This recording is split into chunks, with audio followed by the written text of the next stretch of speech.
Yes. Very good afternoon, friends. ఈరోజు మనం Sundar carbon antidote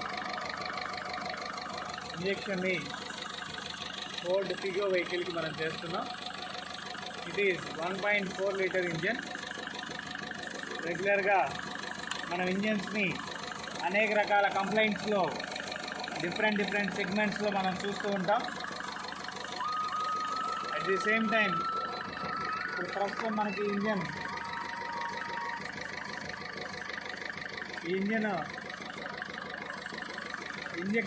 injector problem, అంటే లోపల నాజిల్స్ ఉంటాయి ఇంజెక్టర్స్. ఆ ఇంజెక్టర్ యొక్క టెక్నికల్ ప్రాబ్లమ్ తోటి ఈ ఇంజన్ మన దగ్గరికి వచ్చింది. ఇప్పటివరకు ఇంజిన్ యొక్క కండిషను, వెహికల్ వాల్యూస్ ఎలా ఉన్నాయి, ఏంటి, దీనికి కార్బన్ యాంటీడాట్ ఎలా పనిచేస్తుంది అనే దాన్ని మనం ఇప్పుడు ఈ లైవ్లో చూపించబోతున్నాం. దీని గురించి ఒకసారి మనకి డిస్కస్ చేయడానికి వెహికల్ ఓనర్ మీరేనవయ్యా, వెహికల్ ఓనర్ అవైలబుల్ ఉన్నారు. ఎక్కడి నుంచి అండి మీరు? ఒకసారి ఇంజిన్ ఆఫ్ చేయను, అయినా పర్లేదు.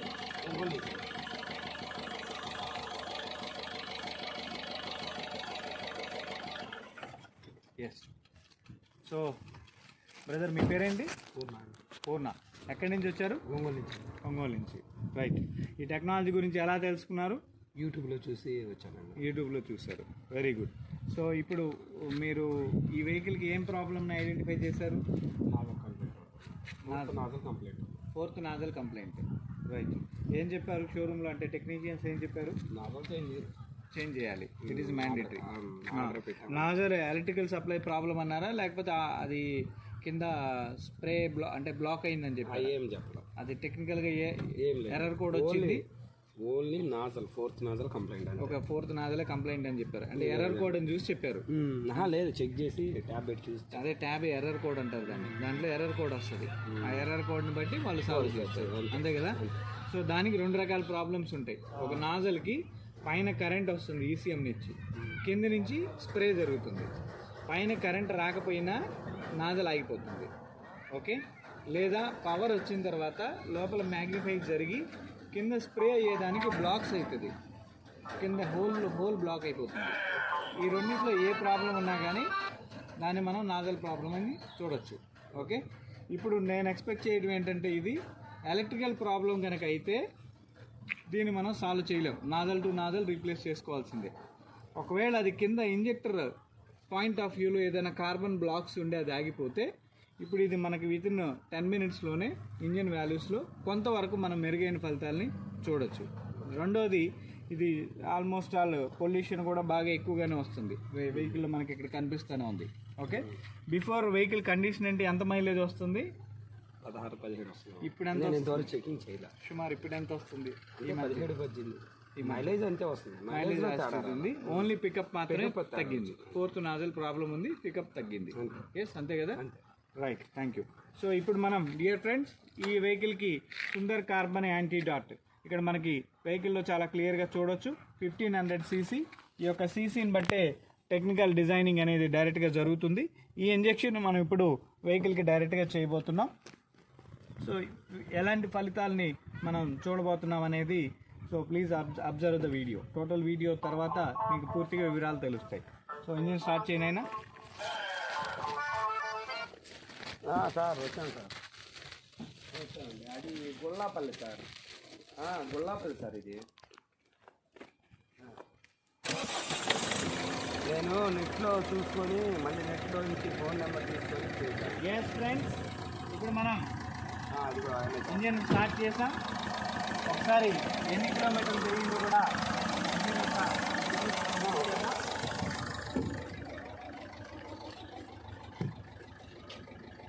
సుమారు 180,304 కిలోమీటర్లు మనకి ఇక్కడ తిరగడాన్ని మనం గమనించవచ్చు. సో ఇక్కడ ఒక ఎర్రర్ కోడ్ కూడా క్లియర్గా కనిపిస్తూ ఉంది. ఇగ్నిషన్ ఎర్రర్ కోడ్ అనేది ఇగ్నిషన్, ఓకే? ఆ ఇగ్నిషన్ ఎర్రర్ కోడ్ ద్వారానే మనకి ఇది ప్రాబ్లం ఉంది అనేది ఐడెంటిఫై అవుతుంది. And at the same time RPM అనేది ఇంకా అంతకన్నా ఆర్పిఎం అనేది రైజ్ అవ్వటం లేదు. ఇది కూడా మనం క్లియర్గా ఐడెంటిఫై చేయొచ్చు. సేమ్ ఆర్పిఎం రైజింగ్లో ఒకసారి ఆర్పిఎం రైజ్ చేయను,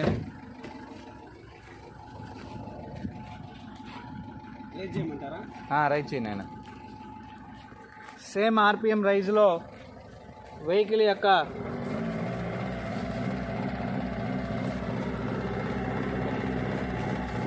పొల్యూషన్ లెవెల్స్ ఎలా ఉన్నాయనేది కూడా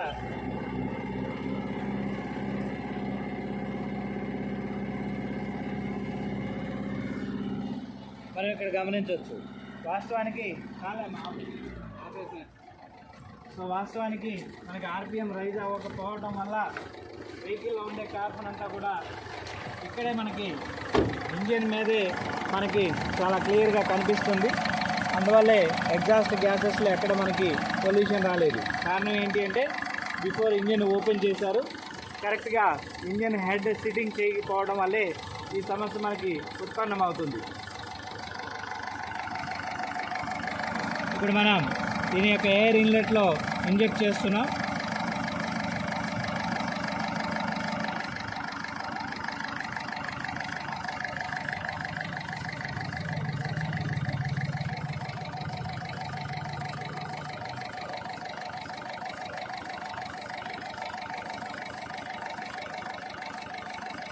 ఇంజిన్ యొక్క ఫ్రీక్వెన్సీని బట్టి ఆటోమేటిక్గా తీసుకోవడాన్ని మనం ఇక్కడ గమనించవచ్చు.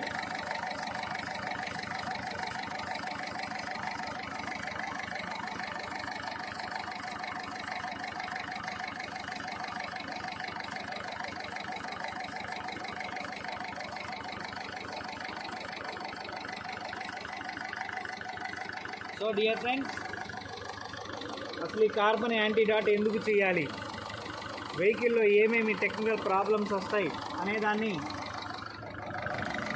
మనం చాలా క్లియర్గా డిస్కస్ చేయబోతున్నాం.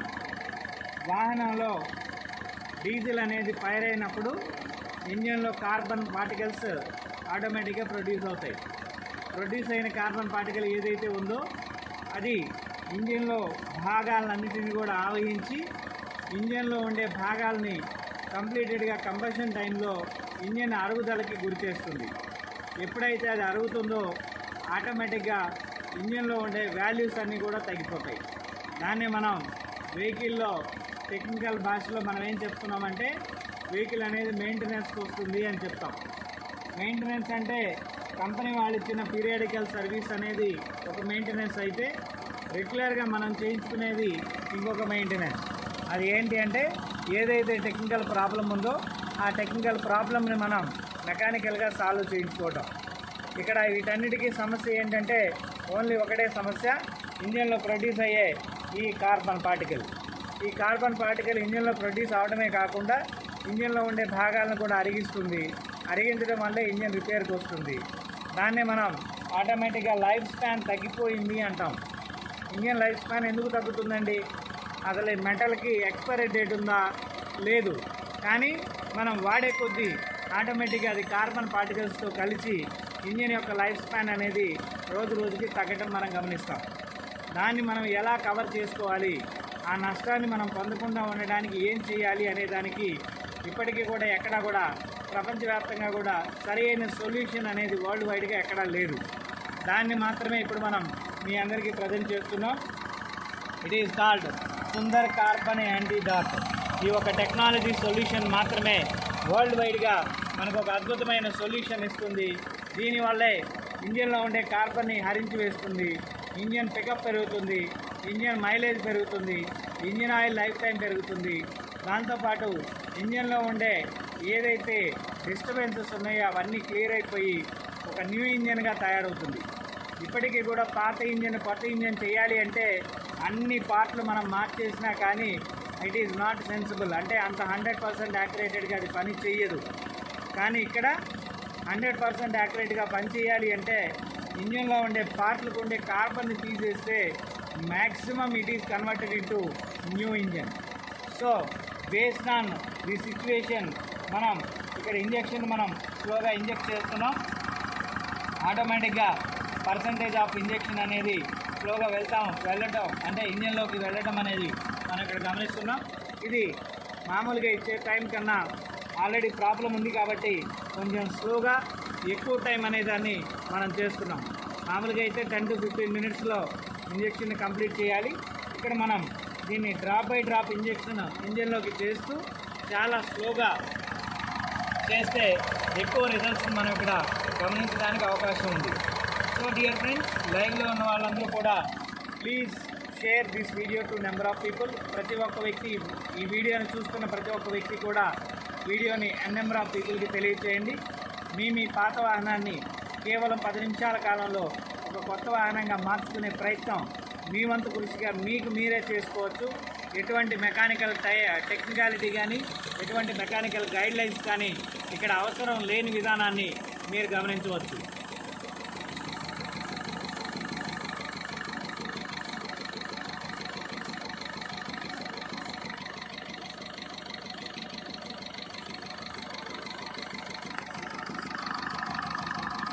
డిఫరెంట్ స్మెల్ వస్తుంది, గమనిస్తున్నావా?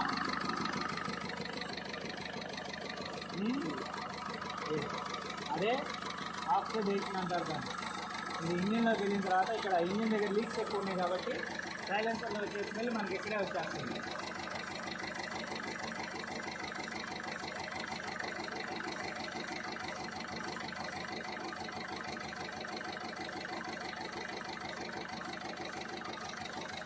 మీరు కొంటాం న్యూ వెహికల్ కొన్నారా? సెకండ్ సుమారు మెయింటెనెన్స్కి ఎంత ఖర్చు పెట్టుంటారు ఇప్పటికి? ఎంత తీసుకున్నారు ఈ వెహికల్ మీరు? తీసుకొని కూడా 4 ఎంత తిరిగారు మీ చేతిలోకి వచ్చిన తర్వాత? 1,00,000 కిలోమీటర్ వరకు తీసుకున్నారు. లక్ష కాదు, వాళ్ళు 75-80 వేలు మాకు లక్ష నా దగ్గర మీ దగ్గర 2 సార్లు మాత్రం టైర్ లేదు మా టైర్, ఇంజిన్ టైర్. ఇది కూడా మొన్న వచ్చిన ప్రాబ్లం, ఇంతకుముందు ప్రాబ్లం లేదు. ఇంతకుముందు అసలు కంప్లైంట్ లేదు దీంట్లో, 2 కంప్లైంట్. ఇది మొన్న నాగుల కోసం ఓడించాం, వేరే నాగులు సెట్ అయితే వేసాము, అప్పటి నుంచి ఇలా గ్యాస్ వస్తుంది, అంతకుముందు లేదు అసలు. అవును, గ్యాస్ లోపల గ్యాప్స్ ఉన్నాయి, గ్యాప్స్లో నుంచి గ్యాస్ వచ్చేస్తుంది. ప్యాకింగ్ చేయించుకోండి వేసేటప్పుడు మొత్తం ప్యాకింగ్ కిట్ హెడ్ అంటే మొత్తం ఇంజిన్ ప్యాకింగ్ కిట్ దొరుకుతుంది. ఎవ్రీథింగ్ మీరు ఓపెన్ చేస్తారు కాబట్టి అసెంబ్లీ ప్యాకింగ్ కిట్ వేయించుకోండి. మా ఊళ్ళో ఇంకా ఫర్దర్గా మీకు ఆ కంప్లైంట్ ఏ కంప్లైంట్ రాదన్నమాట. లేదంటే ఇప్పుడు దీని ఒక్కదానికి వేసుకున్నారనుకో, కట్టినా కూడా మళ్ళీ ప్యాకింగ్ పెట్టేస్తే సమస్య అవుతుంది.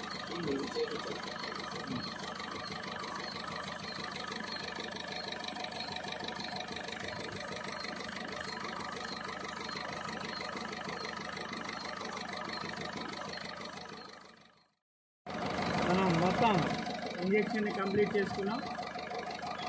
ఇంజెక్షన్ కంప్లీట్ అయిపోయే లోపల ఇంజిన్ యొక్క నాయిస్లో కొద్దిపాటి వేరియేషన్ అనేది మనం ఇప్పుడు గమనించడం జరిగింది. At the same time engine యొక్క ఆర్పిఎం రెవల్యూషన్ ఎలా ఉంది, అది ఏ మార్పు దగ్గరగా ఉందనే దాన్ని కూడా మనం ఇప్పుడు వెంటనే కొంతవరకు గమనించవచ్చు. దీని తర్వాత వెహికల్ యొక్క కండిషన్ ఒక 300 కిలోమీటర్ల వరకు తిరిగే వరకు ఈ నాజల్ వైడ్గా టెక్నికల్ ప్రాబ్లం కనుక ఉన్నట్లయితే అది క్లియర్ అవుతుంది. ఒకవేళ అది ఎలక్ట్రికల్ ప్రాబ్లం కనుక ఉన్నట్లయితే మళ్ళా పార్ట్ రీప్లేస్ చేయాల్సిన అవసరం ఖచ్చితంగా ఉంటుంది. దాన్ని ఎలాంటి రిజల్ట్స్ వస్తుంది అనేది మనం చూద్దాం.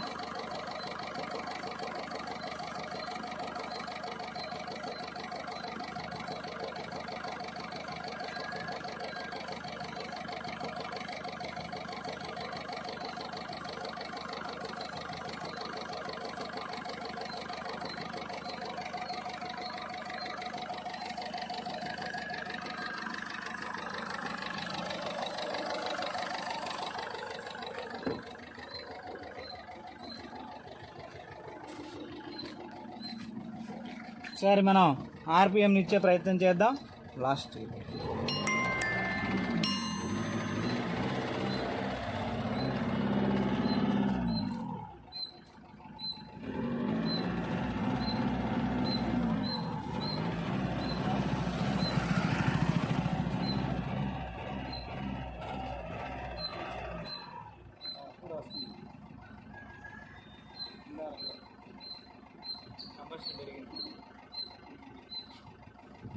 ఆటోమేటిక్గా కొంత కంప్రెషన్ పెరిగింది దాన్ని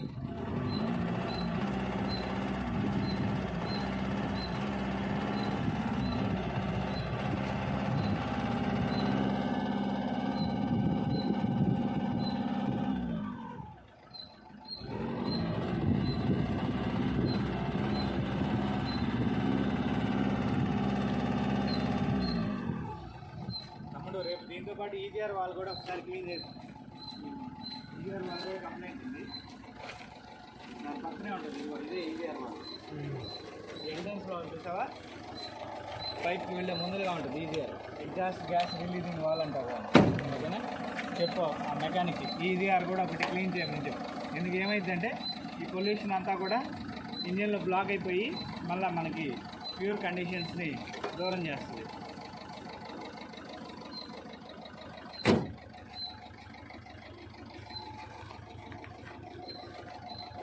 సో మనకి ఆఫ్టర్ ఇంజెక్షన్ తర్వాత కొంత కంప్రెషన్ అయితే ఇంప్రూవ్మెంట్ జరిగిందనేది మనకి అర్థమవుతుంది. సో ఈ వాల్యూస్లో ఇంకా ఒక 200-300 కిలోమీటర్ తిరిగే వరకు కొంత వేరియేషన్స్ అయితే మనం గమనించవచ్చు.